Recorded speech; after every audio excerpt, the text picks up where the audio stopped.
जो रिजल्ट आने के बाद अब ज़रूरत महसूस होगी आपके पुराने साथी की, क्या कहना है? नहीं, देखिए, ज़िंदगी के सफ़र में हमको आपकी ज़रूरत पड़ती है, सबकी ज़रूरत पड़ती है, मगर जहाँ तक मेयर और डिप्टी मेयर इलेक्शन का सवाल है, जब तक state election commission 150 municipal wards का ऑफिशियली रिजल्ट डिक्लेयर नहीं करता है, क्योंकि निरडमेट एक म्यूनसिपल वार्ड का नतीजा आने वाला है, रुका हुआ है कोर्ट के कुछ फैसले की वजह से, और उसके बाद ही ये प्रोसेस शुरू होगा मेयर और डिप्टी मेयर का। अभी हमारे पार्टी में इस सिलसिले में मैं अभी कोई बातचीत नहीं हुई है। मैं अपने पार्टी के जिम्मेदार एमएलए से, तमाम लोगों से बात करूंगा, और ना टीआरएस से हमारा कोई कांटेक्ट, ना हम उनसे करें ना वो हमसे किए, तो जब ये टाइम है उसके लिए। सर, लेकिन ये आप बात बोलने के लिए कह रहे हैं, लेकिन सबको पता है कि टीआरएस और एमआईएम का वास्ता रहा है, चाहे लोकसभा चुनाव चाहे विधानसभा चुनाव, सपोर्ट करते रहे हैं और बिना आपके बनेगा भी नहीं। इस म्यूनसिपल इलेक्शन में, जीएचएमसी के इलेक्शन में रहमत कई जगह पर हम मुकाबला किए, 51 सीट हम लड़े, एक रहमत नगर था, रहमत नगर में टीआरएस जीत के हम सेकंड आए। हम तो कोशिश की टीआरएस खराने की, वहां पर टीआरएस हम हमारे कैंडिडेट खराने की कोशिश की, तो ये बात बिल्कुल गलत है, ये इसमें कोई सच्चाई नहीं है। बीजेपी ने जो इस तरह से जो आश्चर्यजनक जीत बीजेपी की हुई, आश्चर्यजनक, और जो पिछले बल्दिया के चुनाव से देखा जाए, जो इस बार जीत, हमारा 44 जीतना आपके लिए ताज्जुब की बात नहीं है। आपने तो बस कि भाई अरे भाई इनका कितना हुआ, 150 लड़े ये लोग, और 36% सक्सेस रेट इनका, स्ट्राइक रेट, हमारा 86% है। ये आपको देखना चाहिए कि अगर हम लड़ लेते 70-80 तो भाई साहब फिर तो सबकी टाई कर दिए थे हम। नहीं, हमेशा आप बीजेपी की मुखालफत करते रहते हैं, रोकने की बात करते हैं। हाँ। लेकिन बीजेपी हैदराबाद में जो कहा जाता है कि आपका शहर माना जाता है, हमारे कॉन्स्टिट्यूंसी में बीजेपी कहाँ जीती बताइए? हम 44 हैदराबाद में म्यूनसिपल वार्ड्स हैं, 34 हम लड़े, 33 हम जीते, 5 साल पहले भी जीते थे। क्या किया बीजेपी ने? सर्जिकल स्ट्राइक, जिन्ना, अफगानी, रोहिंग्या, वो यूपी के मुख्यमंत्री को लाए, 3 वार्ड हार गए। अमित शाह को गृह मंत्री को लेकर आए, वो आपका घासी बाजार हार गए। अरे इतना रीड मत करिए, ये वक्तिया कामयाबी है, ज्यादा दिन नहीं चलने वाला है ये। अच्छा, टीआरएस के खिलाफ आप लड़ रहे थे, लेकिन एक सेकुलर पार्टी, जिसको आप सेकुलर पार्टी बोलते रहे हैं, उसकी इतनी जबरदस्त हार हुई है, इस पर आपका क्या कहना है? जनता का वर्डिक्ट है, इसमें क्या है, उसमें जनता का वर्डिक्ट है, जनता का वर्डिक्ट है। और ये Hyderabad, greater Hyderabad municipal corporation जो वर्डिक्ट है, वो किसी पार्टी के लिए मैंडेट नहीं है।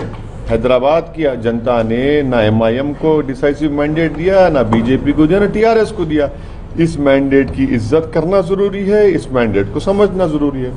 तो ये जो मैंडेट आया, उस ट्रेंड को देखते हुए आपको 2023 में खतरा नहीं महसूस हो रहा है? देखिए, एक बात समझिए, जीएचएमसी यकीनन तेलंगाना का हिस्सा है, मगर जो मेनलैंड तेलंगाना है, वहां पर तेलंगाना की एक फीलिंग है, एक रीजनल एस्पिरेशन है, वहां पर बिल्कुल मुख्तलिफ पॉलिटिकल डेमोग्राफी है।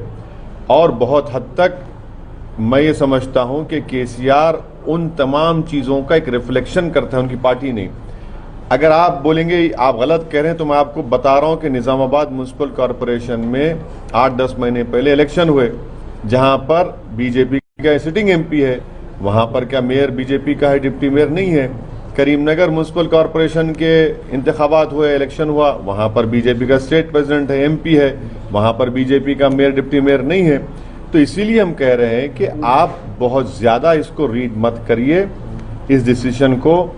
मेरा मानना यह है कि आज भी टीआरएस एक फॉर्मिडेबल फोर्स है मेनलैंड तेलंगाना में।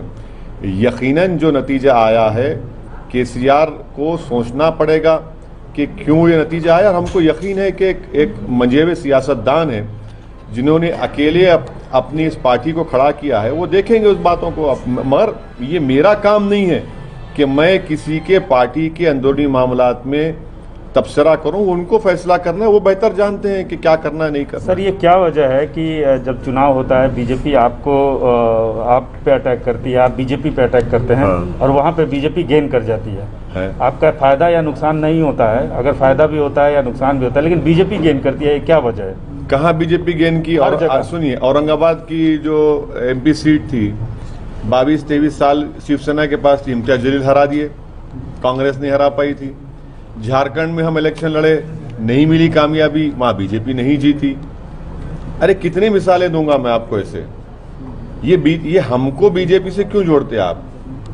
देखिए समंदर, सुनिए, सारी सियासी पार्टियां समंदर के दो किनारे एक नहीं हो सकते, इतना याद रख लीजिए आप।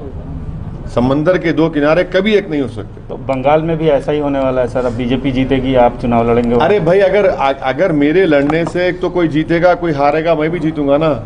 ये कब से हो गया कि भाई आप ये देख कर लड़ी इलेक्शन?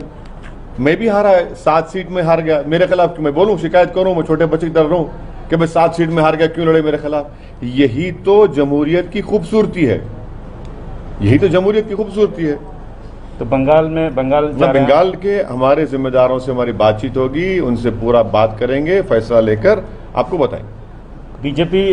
बीजेपी जिस तरीके से गेन कर रही है, बिहार में भी आप चुनाव लड़े, आपको भी 5 सीटें मिली, बीजेपी जीती, यहाँ भी यही देखने को मिला। तो बंगाल में आप जैसे बोलते हैं, हर बार आप ये बोलते हैं कि वक्तिया फायदा है, वक्तिया जीत है। एक बात सुनिए, बिहार बंगाल में पार्लिमानी चुनाव हुए, 18 बीजेपी जीती, हम तो एक भी नहीं लड़े। क्या बोलेंगे आप? TMC के नेता छोड़ के बीजेपी भाग रहे, हमसे पूछ के जा रहे हैं क्या वो? अरे हर चीज में हमको लाके आप लोग खड़ा कर देते सामने। अरे हमारे कंधे पे रखकर बीजेपी का बाजा मत बजाइए, हमारे कंधे पे रखकर बीजेपी का प्रोपेगेंडा मत करिए। और बीजेपी अगर जीत रही है तो क्यों जीत रही है भी तो देखिए। भाई आप तो मुसलमानों का सेक्युलर वोट ले रहे हैं, मगर आपका वोटर कहां भाग रहा है वो भी तो सोचिए। आप वो क्यों नहीं सोचते?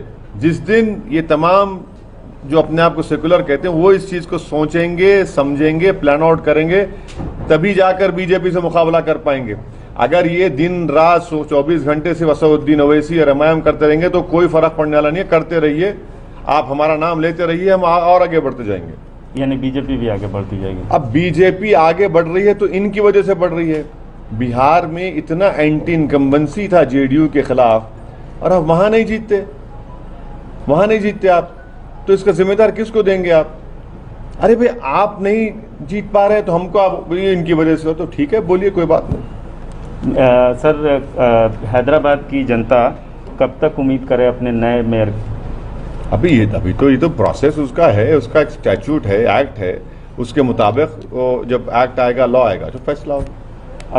अगर मेयर एमआईएम के हिस्से में आता है, कोई फैसला नहीं हुआ है हमारी पार्टी में।